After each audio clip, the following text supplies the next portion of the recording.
The views expressed and the opinions given by the individual host and their guests do not necessarily reflect those of ParaX, its affiliates, or its sponsors. The following program contains opinions expressed by the Dead Zone. If you find this broadcast offensive, lighten up, candy ass. What? Oh my gosh. It's a radio show. Hell yeah! That's what I'm talking about. Initialize sequence now. We're now in the approach phase. Everything looking good. Control is good. 5, rocket counting. 3, 2, 1. Engage. Dead Zone WDZRDB Worldwide. Welcome to the Dead Zone Paranormal Radio Show.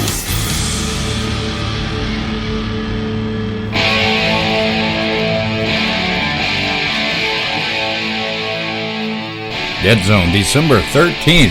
Thank you guys for all tuning in. We got a great show tonight. I think it's going to be fun and very, very interesting to me. Elite Paranormal Society, Robert Murphy and Janie Harris being the medium, are going to talk to us about their use of a sketch artist to bring the medium's visions to light, for lack of a better word, for the rest of the team to see. I think that's a great idea. I really do, and so does Michelle. Scott's going to give his opinion on that as well during the Metal Minute. Yes, we're all still apart, and we're going to be that way for who knows how long because of this damn pandemic, but we're doing the best we can, and we appreciate you sticking with us until we come out of this. On a happier note, it's 11 days until Christmas. I think that's right. Shut up, you 11 dick. days? Oh my gosh. Well, okay. We'll be back with Elite Paranormal, but first, this is Overt Enemy with Political Cancer.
One more is what we're going to do.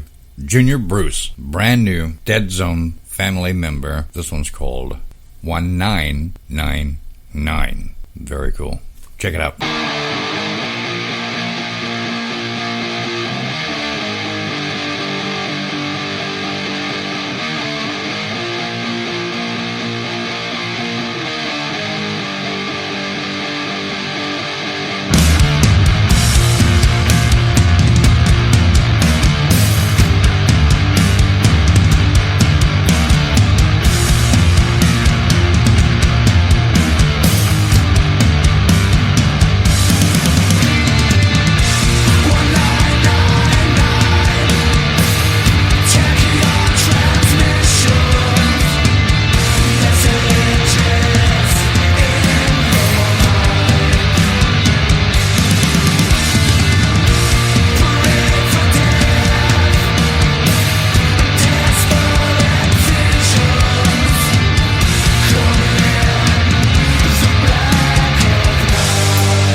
crawl all over your dirty snout, your chest. My name is David Walton. I am a vocal performer for What Are You Afraid Of? Horror and Paranormal show. And I have carried the burden of a terrible secret. I am actually what is offensively called a ghost.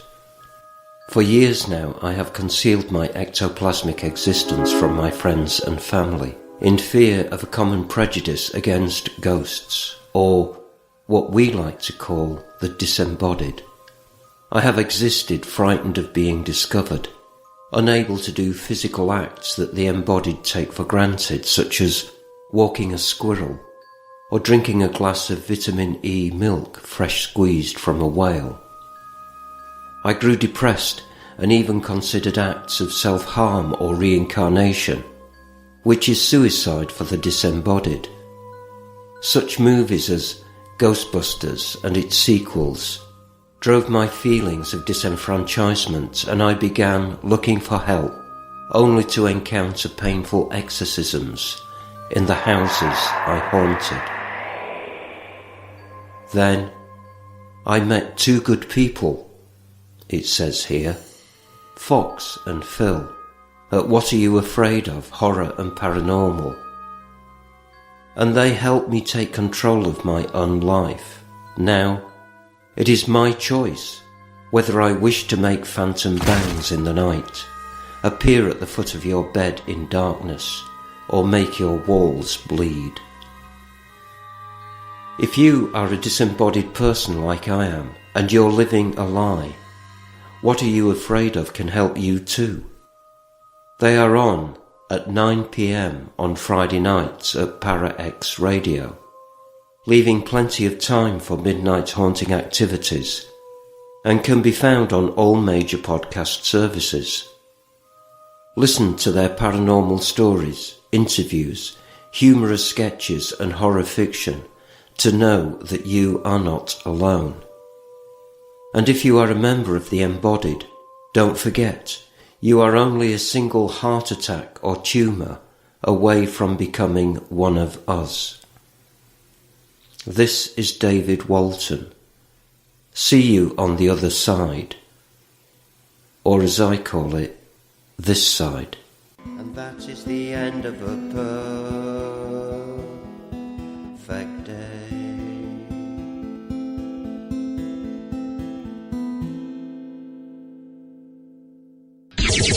Your source for everything paranormal, Para-X. This is Keith Age, and you're listening to The Dead Zone.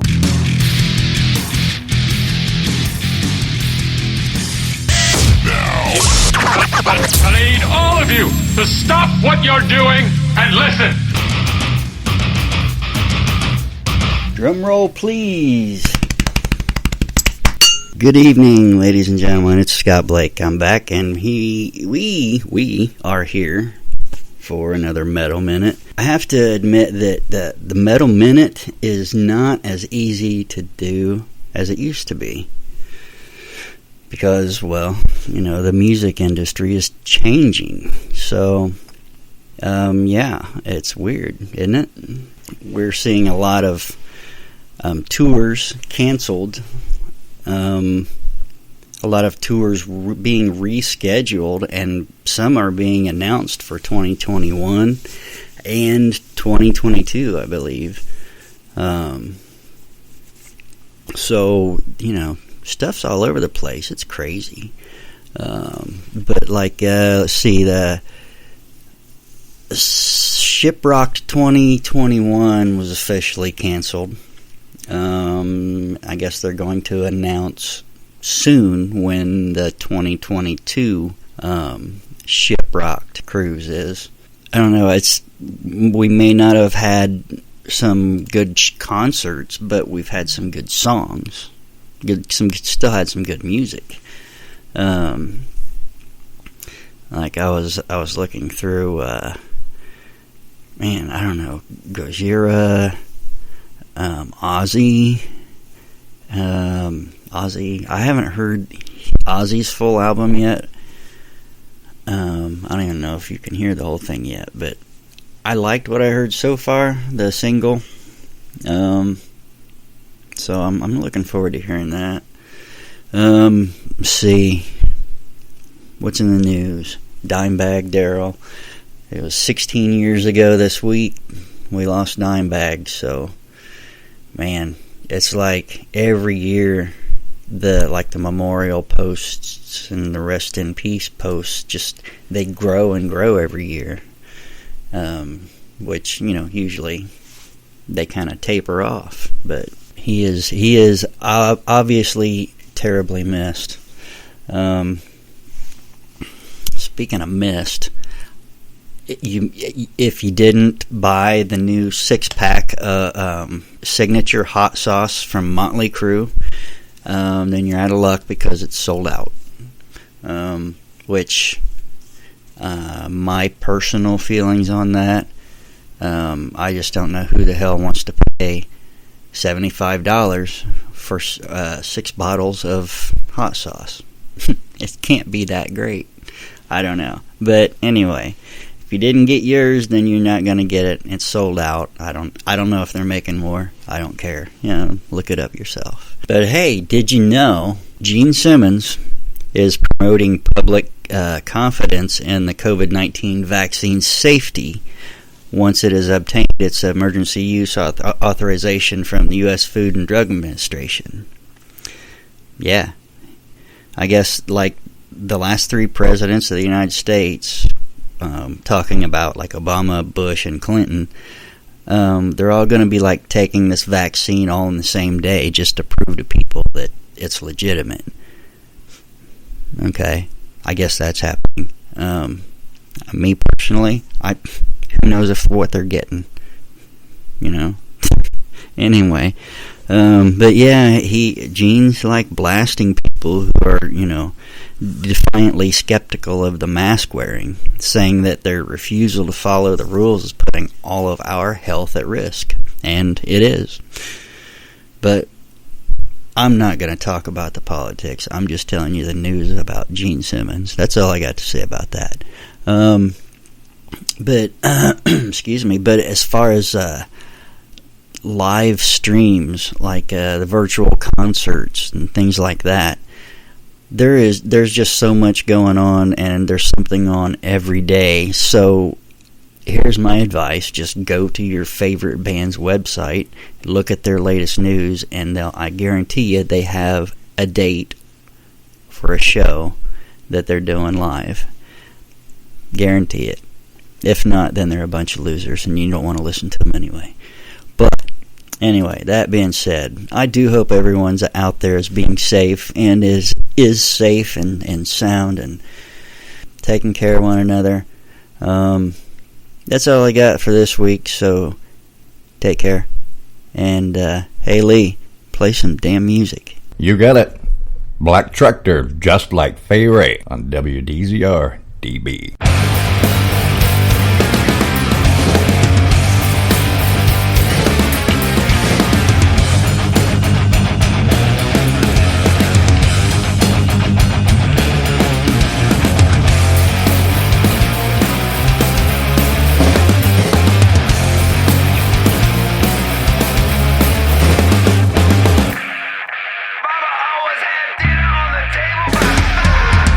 Your daddy can never quite walk right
You know what? That sounded so good. I think I'll play one more.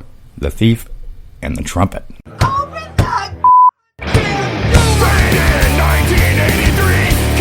Just north of Rome, a man with a heavy heart knocks on the door of the Jesuits' home.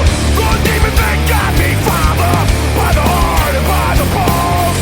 I gotta get right with God before the curtain of death falls.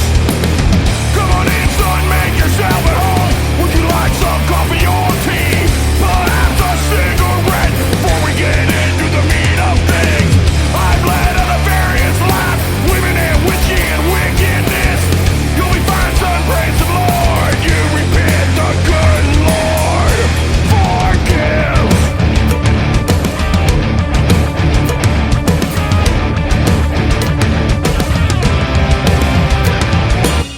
I got one thing on my mind. I will suffer this passive fool.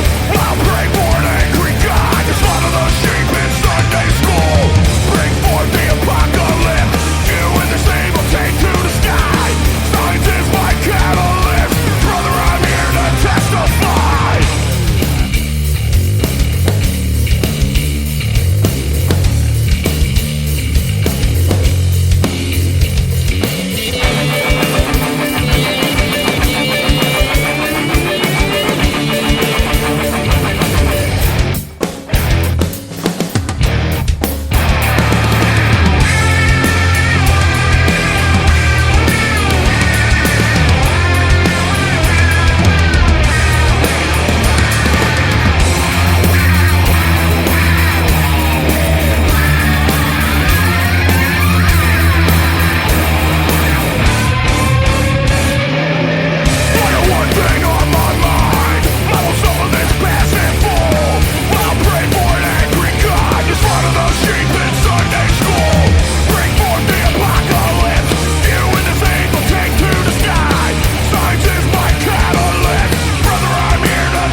I don't know what it is about that band, but I really do like those guys. Check them out. Look them up on Facebook or their webpage, Black Tractor.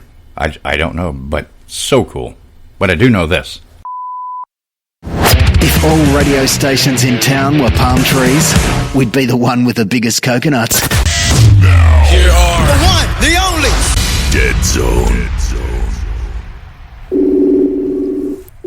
Hello? Hello. Hello, is this Janie? This is Janie. That's Janie. How are you, Miss White? I'm doing very well. How are you? Oh, I've been better, but I've been worse. Well. There. Hello. Can you speak up a little bit? We can't really hear you. I got Janie coming through really clear, but not so much you. All right, try now. There you go. Awesome. That's perfect. How you guys doing? Still Thank you very much. I saw your post about the use of a sketch artist with your team, and I was like, why did I never think of that? I mean, that's what I do for a living.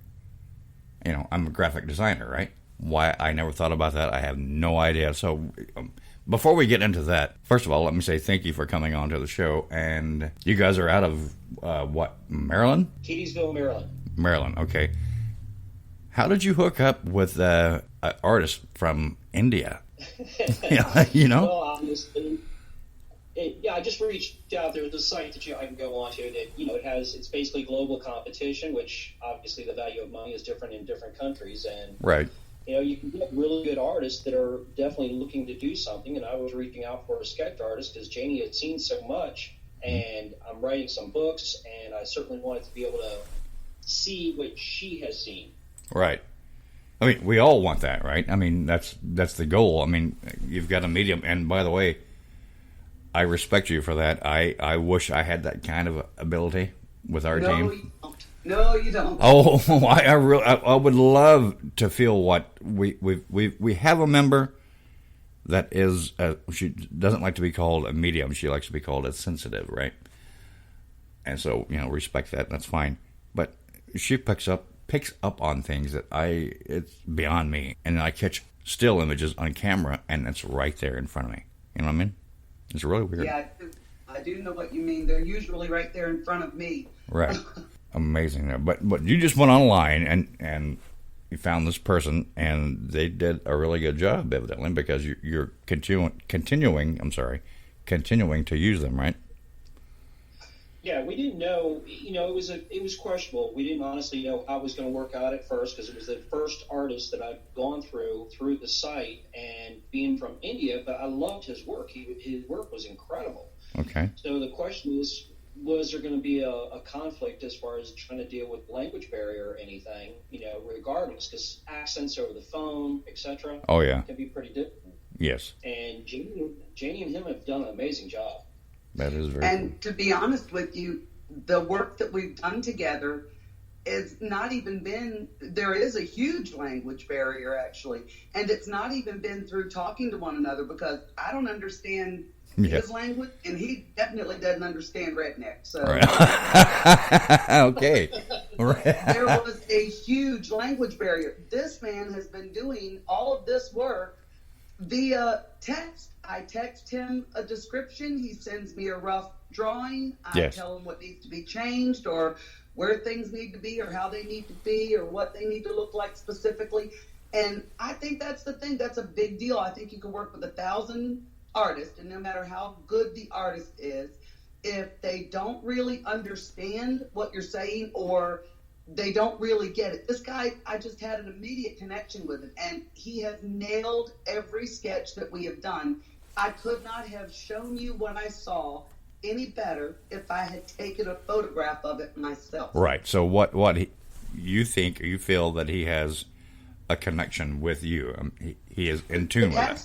It absolutely has to be. There's no other way to explain it. I mean, everything that he has sent me is exactly what I saw. Right. I mean, that's kind of what I do where I work. Someone will come in, they want a design made, and they'll tell me this, they'll tell me that, and I'll do that, and we'll go back and forth. But it's in person ordinarily. You know what I mean? Right. So that's really cool. I mean, just by text or email, he can pick up on that.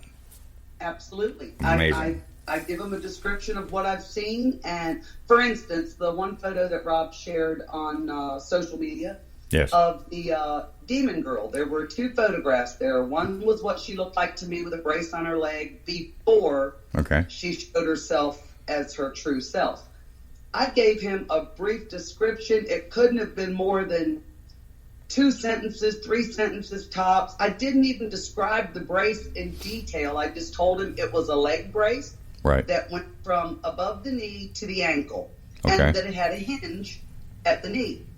When he sent the sketch back to me, the buckles on the brace that I described to Rob the night that I saw it were exact. And I didn't even mention buckles. Right. Not to him. I had told them to Rob the night that I actually saw it. Right. But I had completely left that out of the text. I was in such a hurry to get the description out, and they were there. They were there exactly the way I saw them. Now, are you speaking of the? I have 3 on the ad. There's looks like a burnt face on one person. For lack of a better word, Bride of Frankenstein hair on the other, and one on a couch. So it's not one of those, right?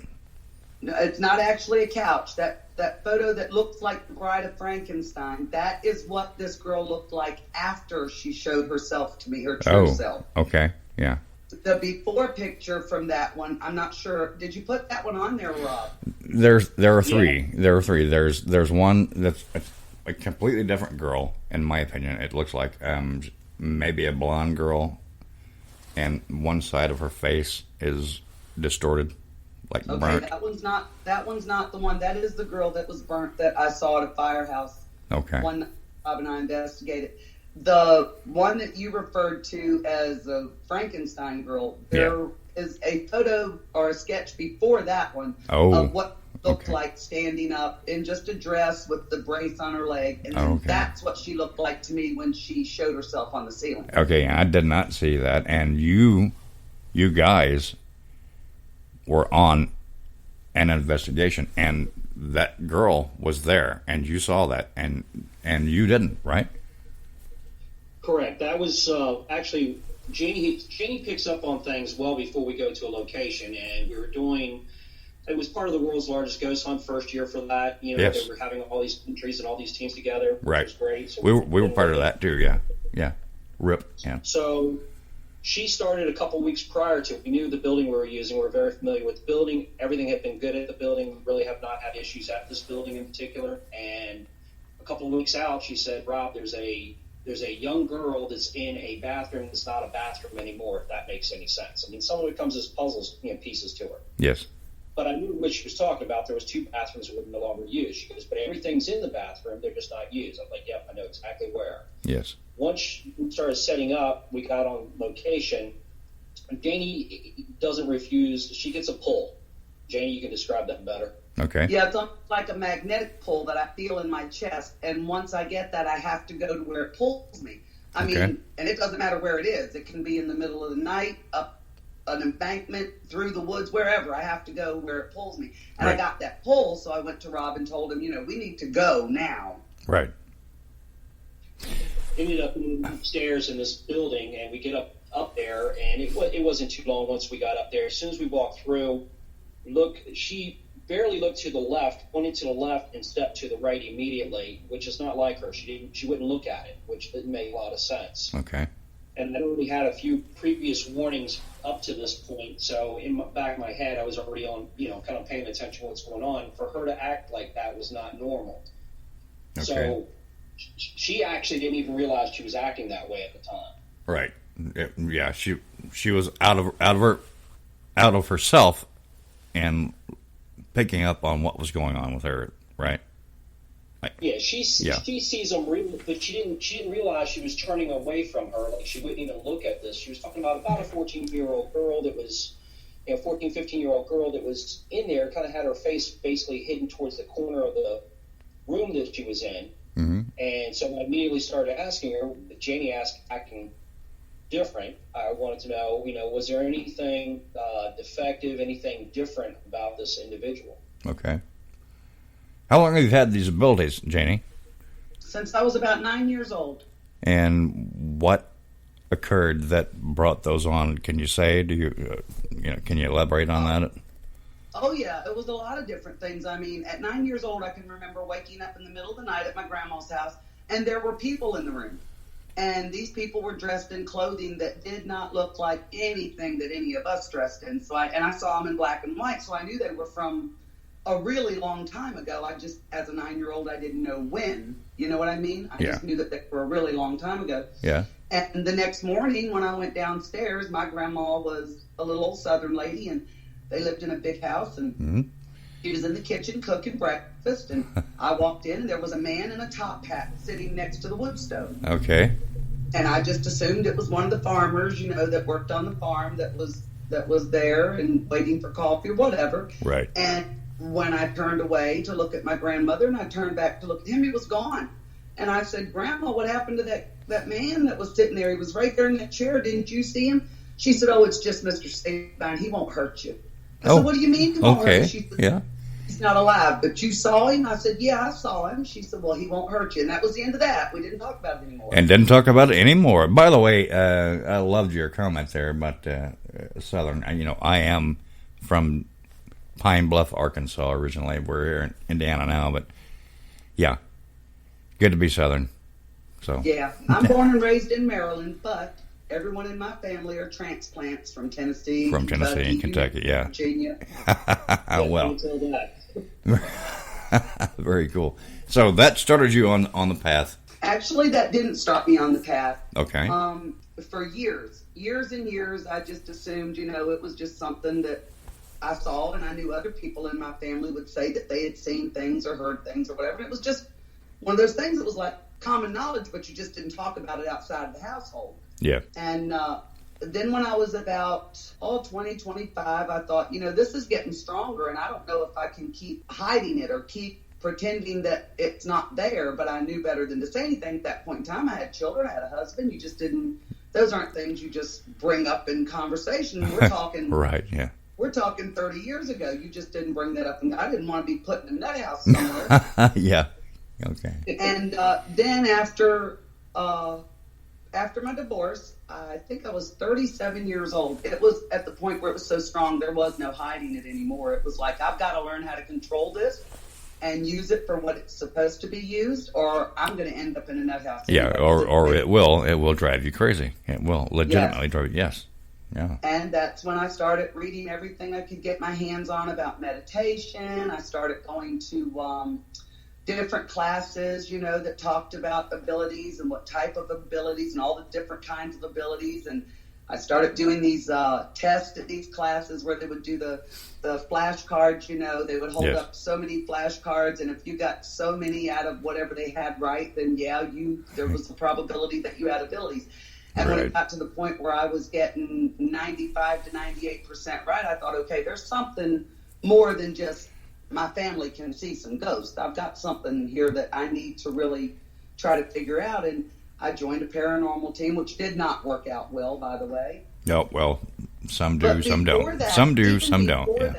Yeah. When we never spoke of it, but even before that, there were many times when I'd be at the grocery store, or I'd be out Christmas shopping, or I'd just walk past somebody, and the urge would be so strong that I would have to walk up to them and tell them, hey, look, I'm not crazy, I promise you, but there's someone on the other side that wants me to tell you, and then I would proceed to give them their message. That's awesome. Never in front of family. That was a no-no. That's awesome. Yeah. Well, like you say, never in front of family, because some people in the family may not want that public. I'm sorry. Yeah. Exactly. Yeah. Let me ask you this. How did you meet, Robert, how did you meet Janie? How did this come to be? How did this connection between you two come to be? It's pretty wild. It's actually a very small world. We always hear that phrase, but it's the same thing for Janie and myself. We had a location. I had my team, and one of my team members, actually, Janie went to work for. She was the supervisor for Janie.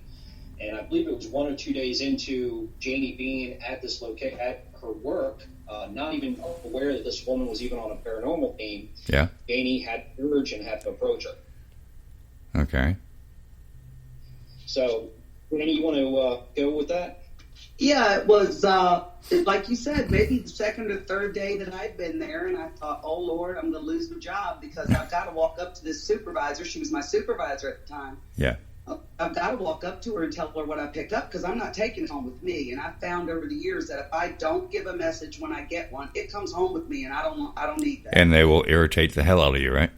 Exactly. Yeah, I know. I understand. Go ahead. I just kind of walked over to her and I said, hey, I don't know if you believe in this kind of thing or not, but there's an EMT on the other side that says he knows you and he wants me to give you this message. And I proceeded to give her the message, and she just stood there with her mouth open, and she was like, oh my God, you're not going to believe this, but I was a volunteer EMT, and that person did cross over, and you just described them exactly the way they were.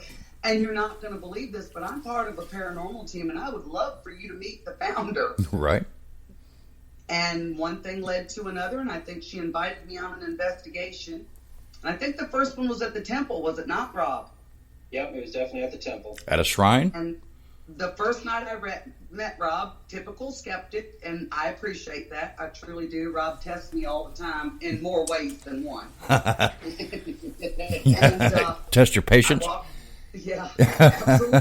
He plucks my last nerve sometimes, and I'm sure I pluck his too. Yeah. You said temple. Was it a shrine? Masonic temple. Masonic shrine. Okay. All right. Yeah, we've been. But I went in and she introduced us, and immediately he went into his let me run a test mode, and he said, "Okay, can you do a walk of this building and just tell me what you pick up?" And I did the walk with him, and Rob, I'll let you take it from there, darling. Okay.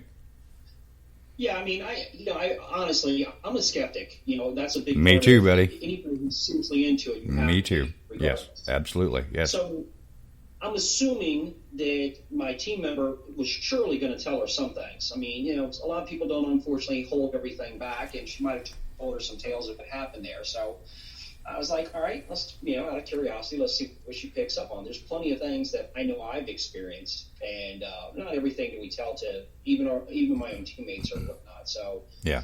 we proceeded. I said, hey, you want to go ahead and go do a walkthrough of the location? Let's just see what you pick up on. And yeah, it was before she even started going anywhere. She turned around to one of my team members and was like, I'm telling you right now, I don't like you because I know you're sitting here testing me, thinking that I can, disbelieving that I can't do this. And his eyes got huge. And he goes, oh my gosh, Rob, I swear that's exactly what I was thinking. Would you say that encounter, when you two first met, that investigation, was that like your pinnacle of awakening to, or maybe that's the wrong, I'm not saying it right, your go-to when you think about everything that you've done, that right there would be number one in your mind? It was absolutely a pivotal time in mine and her yes. period in this field. There's no question about it. Right. She came in with a mindset, I am not joining no team. I'm just going to go ahead and go through with her. Yeah. I've already had a really bad experience. I'm not doing it. And by the time she left, I'm going, hey, anytime you want to, join us and just be part of the team, please do. Please do. Absolutely. Yes.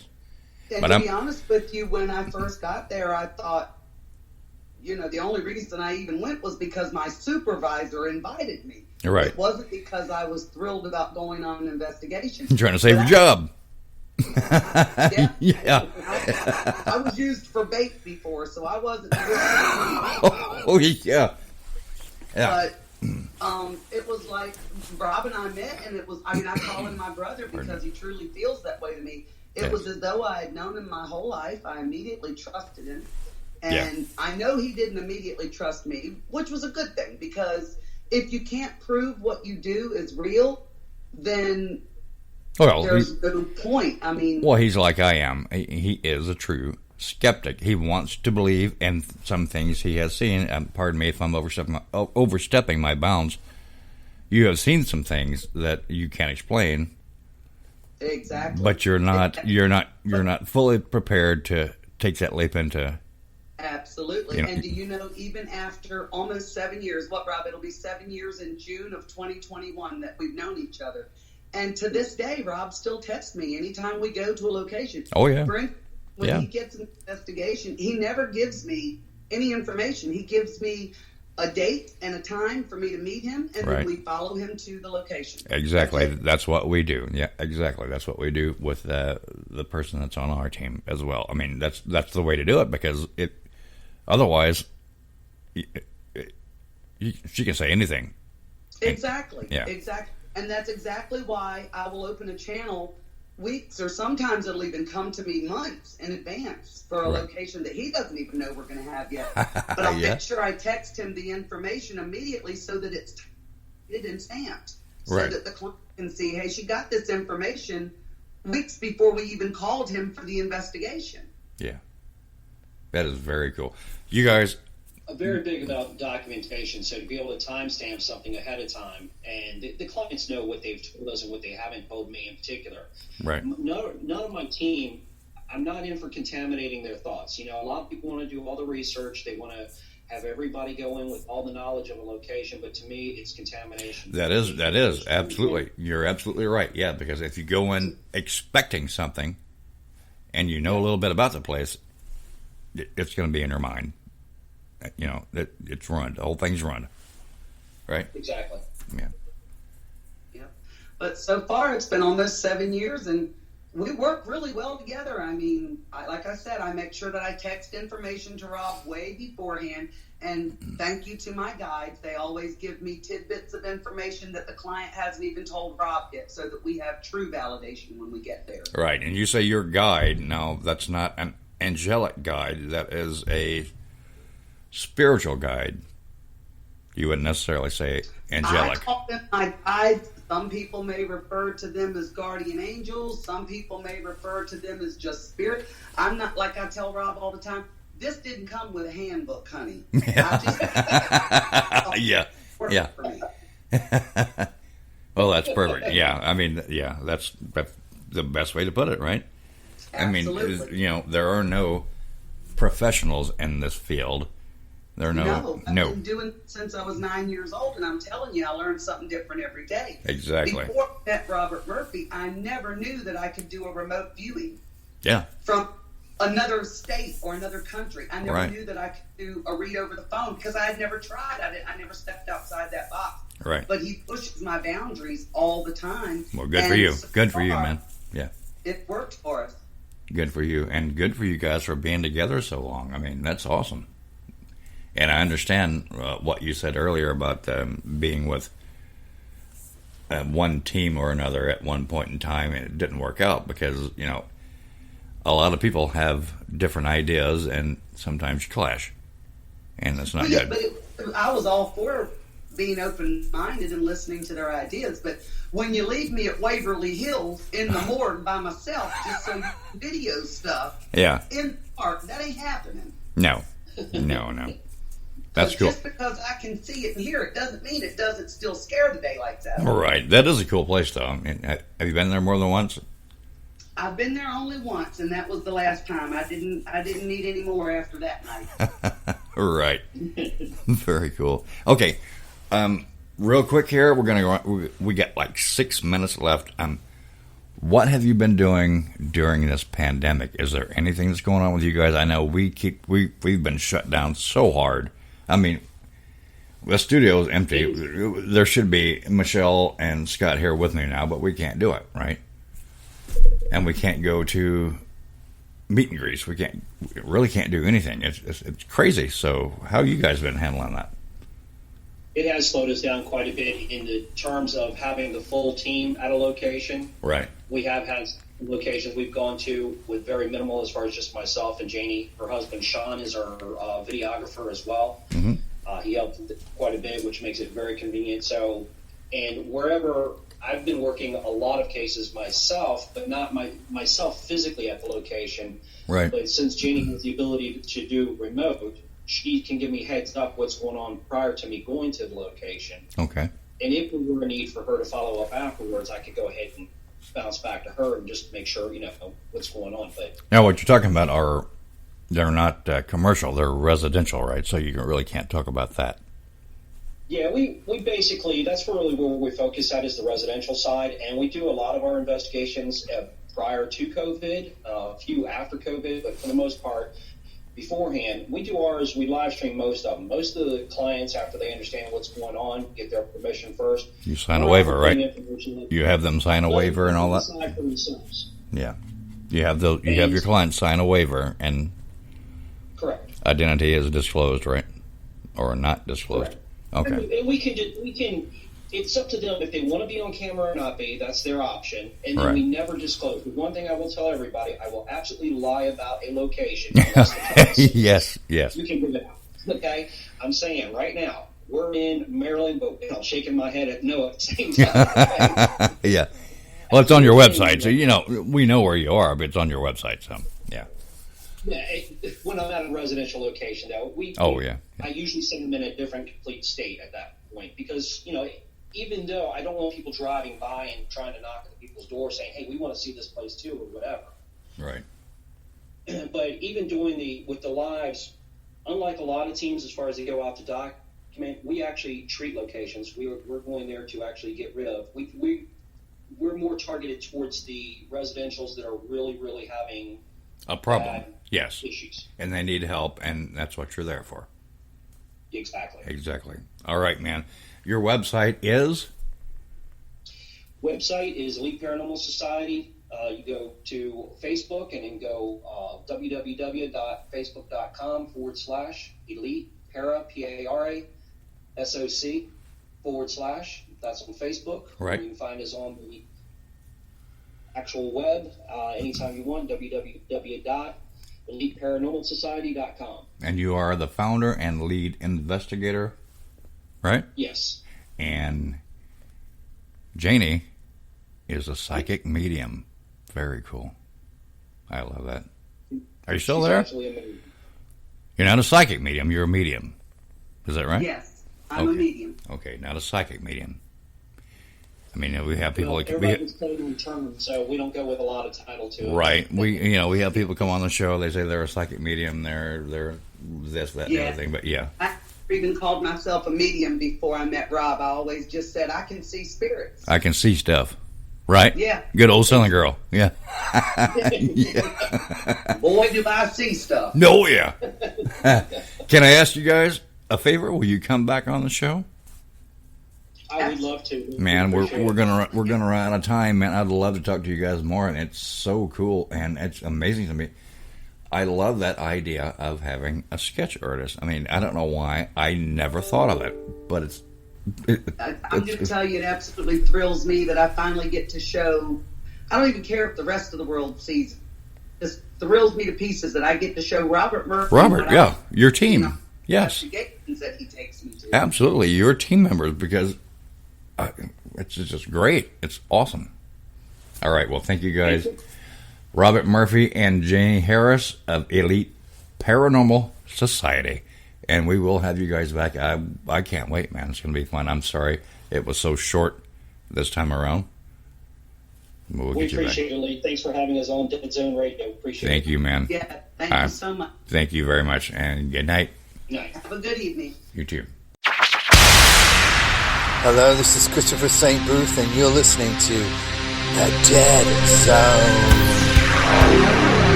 Hey, this is Lee. If you missed tonight's show or any other show, you can always check them out in the archives on the ParaX Radio Network, or you can go to our website and click on any of your favorite apps. This is the Dead Zone Paranormal Radio Show. Thanks for listening.